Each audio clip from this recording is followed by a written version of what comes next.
Hi, folks. Thanks for listening in to another episode of the Jedi Council podcast, CounselCast. Today, I think we're going to talk about a couple of different things. But one thing that's on my mind, I don't know about you, Katie, is Pokemon. Have you heard of Pokemon Go? It's a few people are playing it. I have heard that a few people have gained some interest in it recently. I mean, even I am up to date on it, and I never played Pokemon, like the traditional game. Did you play that? I did, yep. So it became fairly popular when I was in like third grade, I think. So I was the perfect age for it. I collected the cards. I don't know if I ever actually knew how to play the game, but I did collect the cards. I didn't know how to play the card game, that is. And then I played a lot of the video games as well. Growing up, I had a Game Boy and played the games and watched the show. So yeah, it was popular in my friend group growing up. So I'm familiar with it. But I'm not playing the Pokemon Go game currently. Not out of choice, but mostly out of outdated technology. But yeah, it is popular, and for our millions of listeners, I'm sure you've heard about it all over, and I think we're going to talk about it a little bit again today. So I don't know, maybe just to kind of give people, I don't know if there's 2 or 3 people out there who haven't heard of it or maybe don't know how it works, but what it is, it's an augmented reality game, a mobile-based game where basically you fire it up, you have a little avatar, and this avatar appears over basically what is a just Google Maps with sort of a cartoon filter over the top, and there are various locations that might be the form of fountains or artwork or buildings or churches or police stations, by the sound of it, just various landmarks that are Pokemon gyms. And you walk along, and your phone will vibrate and tell you there's a Pokemon nearby. You can catch it, and basically when you click and you're capturing it, your camera opens up, and then what it does is just show your environment around you with the Pokemon on it, and you throw the Pokeballs, catch it, try to collect them all, level them up, and battle at the gyms. So that's kind of how it works. But really, there's some interesting ideas coming out, and of course, no scientific evidence at this point because it's brand new, basically. But some anecdotal evidence showing that this might really kind of be changing. Getting people exercising, really. It's getting people up because you have to move around, you have to be outside to catch the Pokemon. So it's getting people outside, it's getting them walking, moving, and there's a lot of people talking about how it's getting them interacting with strangers, getting people talking. There's I saw even here in Fargo they're having a Gotta Catch 'em All pub crawl coming up, so kind of a Pokemon-based pub crawl, and there's some other meetups going on. So I don't know, it's kind of interesting. Do you have any thoughts, Katie, about just from a psychology perspective, just maybe some of the implications of a game like this?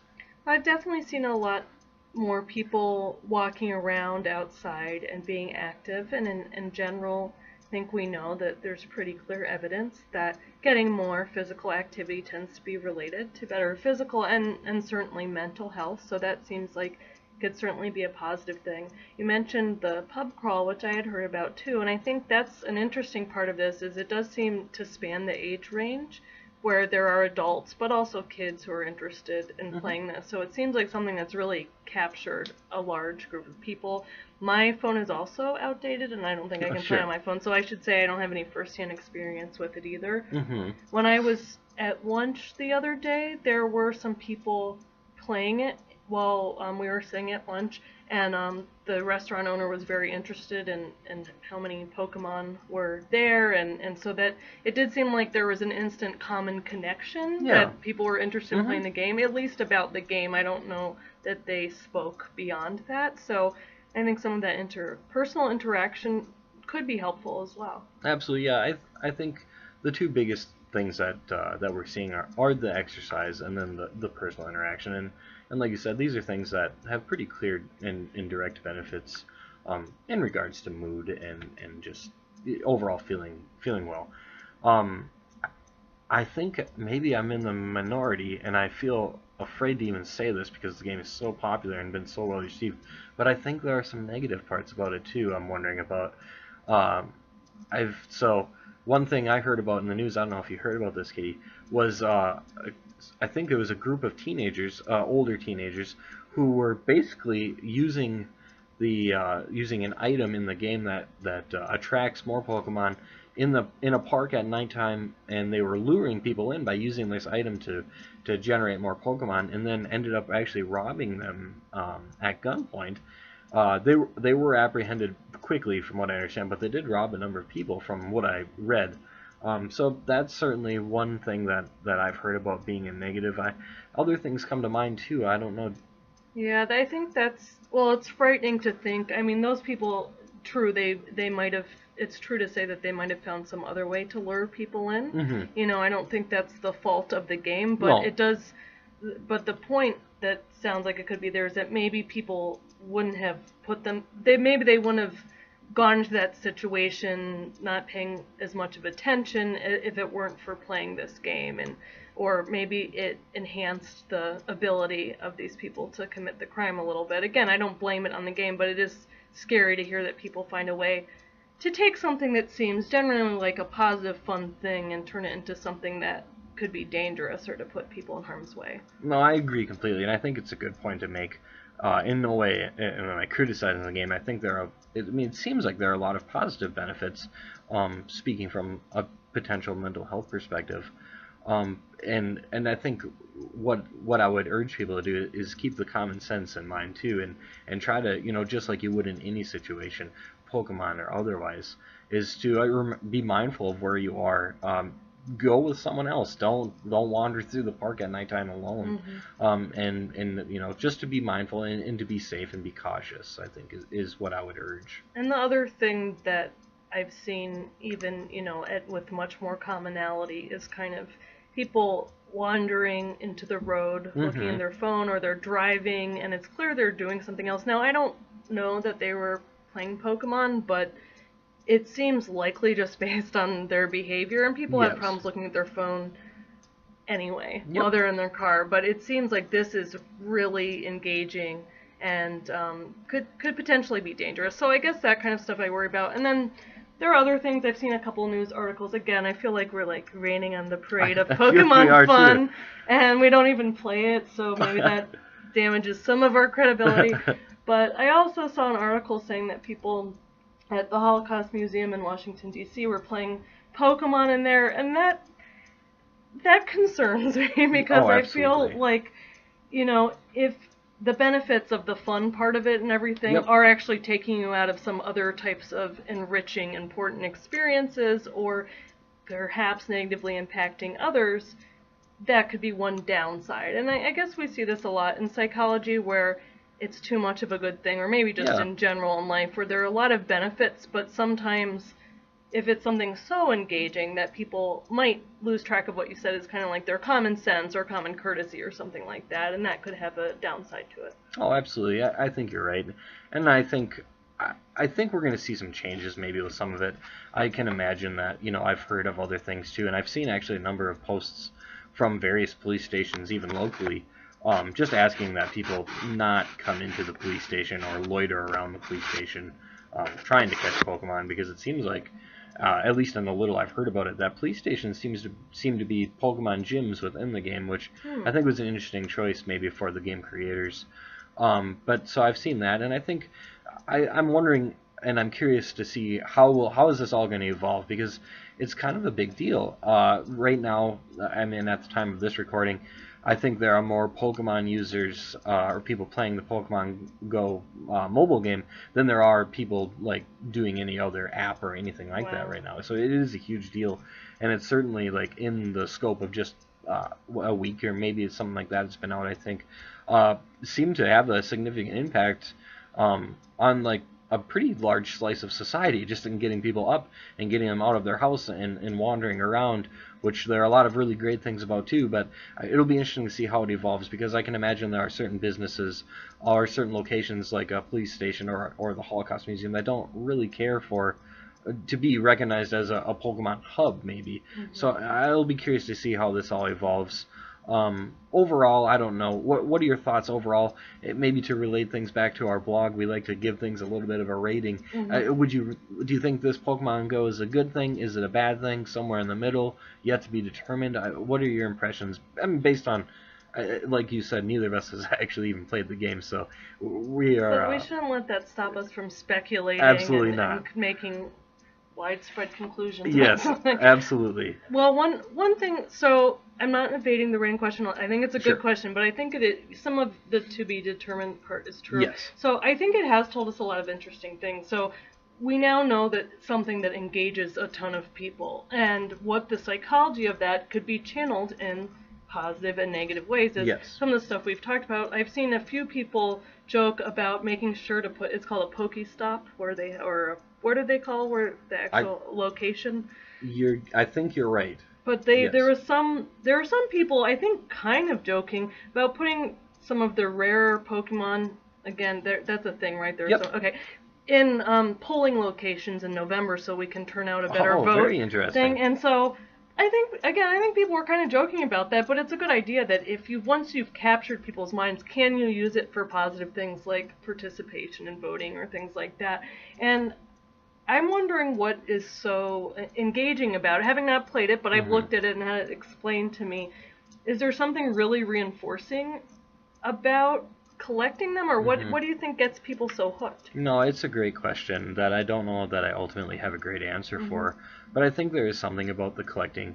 Um, I think that might be the biggest piece. So I think it's a two-part answer. First, collecting things and has always been popular. People have collected things forever. I mean, stamps, coins, cards, action figures, comic books, etc., etc. So there's something gratifying and engaging about collecting, even if it's digital monsters who you're basically using to battle one another, which is an interesting concept in and of itself. Yeah.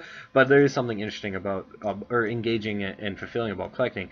And I also think a huge part of it is the nostalgia factor, I'm wondering, because a lot of, maybe, I don't know exactly the age generation, but I think a lot of people who are in kind of my age range, and Pokemon's still popular today with the younger generation, the show is still on today.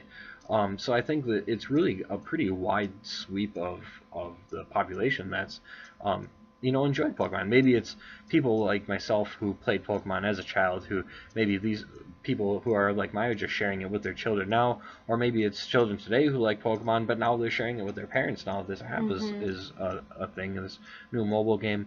So I think it's something nostalgic, and it brings people together. And I think just the collecting them is fun. Yeah, I think that those are probably the biggest pieces of what's getting people so interested and engaged and yeah, and just kind of hooked on this thing. And I think, I don't know, part of me wonders too, there's some interesting ideas that are floating around, just kind of how we're basically become trained by our smartphones, just because they're always with us, and basically like we're conditioned to respond to if we feel our phone vibrate in our pocket or we see our screen light up, and I think they really tapped into that too, just even in something so simple as your phone just vibrates when there's a Pokemon nearby, so your automatic response to just get the phone out and start engaging with the app in that way. So I'm wondering if that doesn't play a part of it too, just in overall how smartphones have changed society, and I think this app is going to take advantage of that and push it further. So I don't know, those are some of the ideas that I have. Yeah, it seems like the developers certainly have found a way, to engage that many people that quickly, and so I think you're right, using it through smartphone and the nostalgia, and it's an interesting combination. And also, just to comment on, it is sweet to see kids and parents bond over this stuff and do these things together. And for a lot of those situations, I do think there are the safety measure components, like we're going to do this, but make sure that we're doing this in a safe way where we're not wandering into some situation and not paying attention, or that kind of thing. And so I think there are a lot of people doing that too, but there is, you're right, the kind of training to respond to our phones. If that happens while you're doing something else, like, does it happen when you're driving too? Can it? Absolutely. It yep. okay. Nope, it does. And in fact, I know there's been at least a couple accidents. I know of one person specifically who through my Facebook feed I saw they were in a car accident because they were trying to catch a Pokemon while they were driving. So, and I know there's even I've seen some people sharing an image that's floating around, and I don't know if you've seen it or not, but it basically just says something along the lines of "Don't Pokemon and drive." It's something like that, which I think is a good thing. And I've even seen some like overhead or over the road street signs, saying don't Pokemon while you're driving. So Mm-hmm. I think that's important. And I think my overall perception of it is I think it's a good thing. It's obviously getting people outside, which is good, getting them into the sun a little bit, Mm-hmm. getting them exercising and walking around. Because I don't know if you knew about this component, but you can get Pokemon eggs, and to get them to hatch, you have to walk a certain distance. Oh. And the more, I don't know, rare the egg, I think, the further you have to walk. So it's really motivating people to get moving and walking and interacting and meeting new people and maybe going to social events that they wouldn't have otherwise done. But I think you just have to keep that, keep in mind your common sense and remember, don't trespass, don't go into places you shouldn't be, don't wander into the street. And I think overall it's probably a good thing, but just to keep some of those safety things in mind. And I think it will be interesting to see how it evolves to kind of accommodate some of those concerns that I think that are popping up that maybe were a little bit unexpected. Yeah, you're right. It does seem like there are a lot of good things with some areas that, a general, and I don't think we could even say it's pathological for people to keep looking at their phones or responding to that because it's just so common. And Oh, one of the absolutely. things we look at is statistical deviance or rarity, but it's just so common and affecting so many people that, even while they're driving, they can't put their phone away or Oh, stop absolutely. doing it. And so, and I can understand that, I I say that in a practical sense and not a judgmental sense. I understand Absolutely. that stuff too. Yeah, no, I agree. So, maybe shifting gears a little bit, I noticed that you have a graphic novel with you today, and something that we'd like to talk about maybe a little bit. What have you got there? I have Dark Knight by Paul Dini, a true Batman story, and I heard about this because you had mentioned Kevin Smith. Have we even talked about Kevin Smith on this podcast yet? If we haven't, it's a real shame. He's a major inspiration he is. for podcasting. He's kind of a patron saint of podcasting.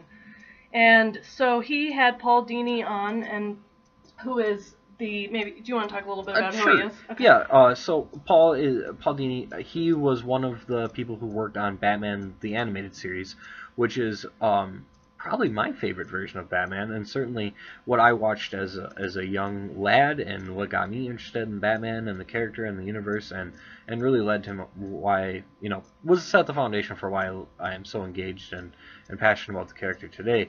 And he was involved in Batman the animated series, and actually was, I think, the person who created Harley Quinn, a character he created specifically for that show, which I don't really need to give too much information about. She's just wildly popular at this point, and actually we've spoken about her in previous podcasts as well. So, but yeah, so he was a part of that and helped with at least one of the Batman animated movies, and he's been involved with some of the comics and graphic novels as well. So I think he's certainly someone who's contributed a significant amount to the character of Batman, in addition to the universe and a lot of the other characters, and really created such a rich story. So yeah. Yeah, and we talked about, you're right, we talked about Mad Love, which he wrote, both the cartoon version of it and the comic book of it. So he was talking to Kevin Smith, who is outstanding in interviewing and talking and telling stories. And actually, there was a part of the podcast that he was on that was very emotional because Paul Dini disclosed this traumatic event he had experienced where he was mugged and beat up pretty brutally. I mean, it's really disturbing. Absolutely. The details of it. And so he had this idea of, it's interesting, he had these feelings, a little bit of betrayal at times for Batman not being able to save him, and he had this during this experience, but then ultimately, I won't give too much away if you want to read the graphic novel, had these experiences of how Batman characters had to do with his recovery from that issue too. And so wrote this fantastic, I mean, this is honestly one of my favorite graphic novels. Mine too. I Yeah, mean, absolutely. It's so creative.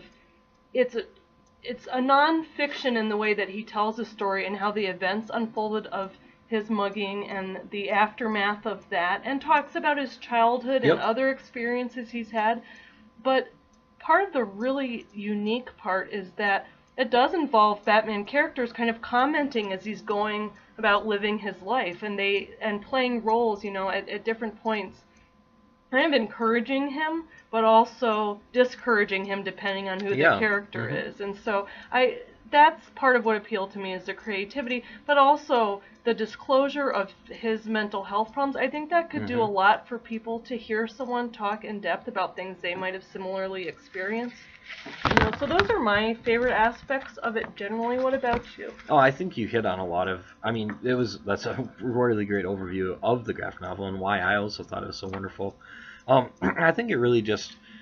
I really liked, and I was really surprised by how open and how vulnerable he was in, kind of detailing some of the things that he struggled with as a child and growing up, and some of his own self-image, just even coming into adulthood and figuring out who was he and what was his role, and then going through the mugging, and obviously that was incredibly traumatic, and I think he comments in the graphic novel that he thought he was going to die. So obviously a huge event and had a massive impact on him. And then just really detailing how much he struggled to recover from that, both physically and emotionally, and just kind of using the Batman characters, and then there are other characters too that make appearances, which I thought was really interesting from outside of the Batman universe from a variety of different sources. But yeah, just seeing how he really kind of embodied some of these characters, and how like Two-Face, when he felt like he was maybe being two-faced in his interactions with certain individuals, and the Joker is always there, and I really liked the way that he wrote the Joker in this, how the Joker kind of acts like he's being his friend in a way, and when he's struggling and he wants to avoid things and avoid processing things and avoid getting better and getting back to his life, the Joker tells him to embrace that and says, "Oh, you've had a hard time. Of course you should, take the day off, play some video games." And I think it was interesting because, and then in those situations, and not to give too much away, but Batman often steps in and is a little bit harsher with him. But I think in a way that you can tell he's like being pushed towards getting better and being pushed towards taking the action to get back on his feet and recover and get involved with his career again and keep working on Batman.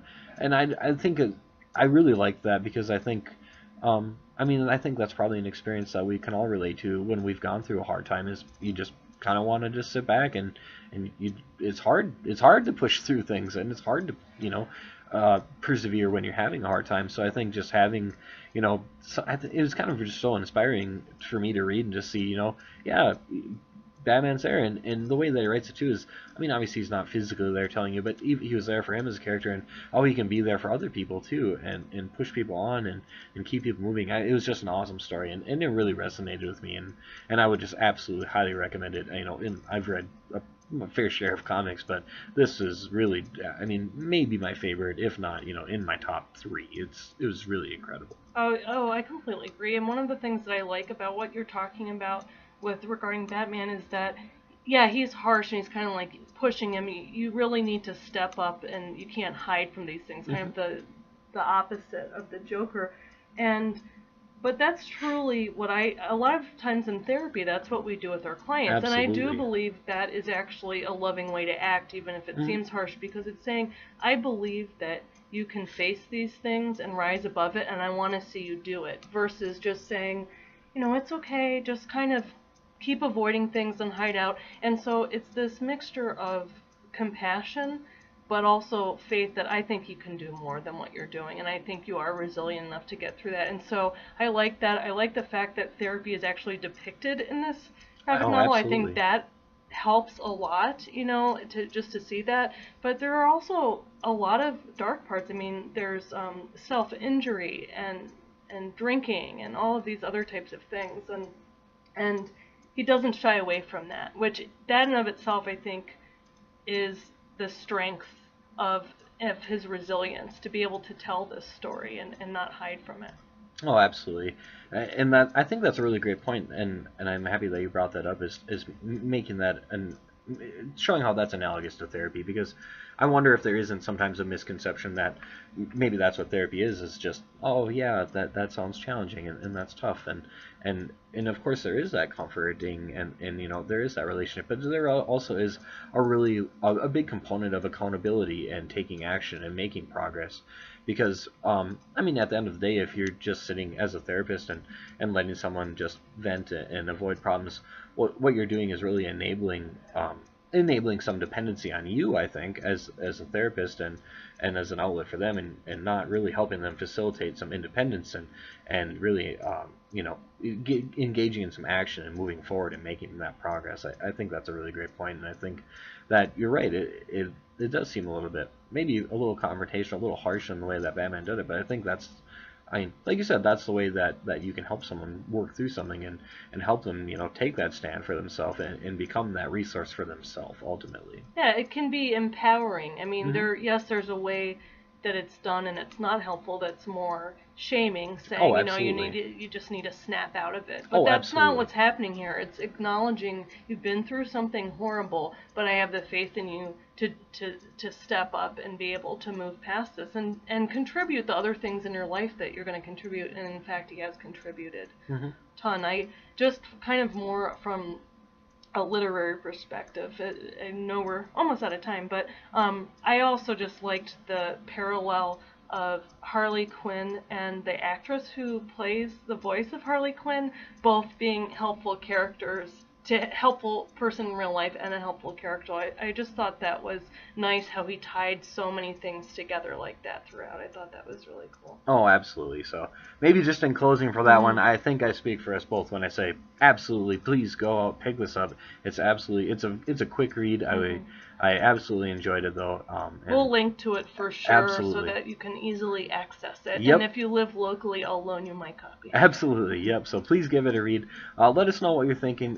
Leave a comment. Let us know, what are you thinking about Pokemon Go. Are you playing it? What are your thoughts on it? Is it good? Is it bad? What are we going to learn from that? There's some anecdotal thoughts about the psychology behind it. We'd love to hear what you think. And then maybe if you've read A Dark Knight, or if you do end up picking up, so let us know what you think about that.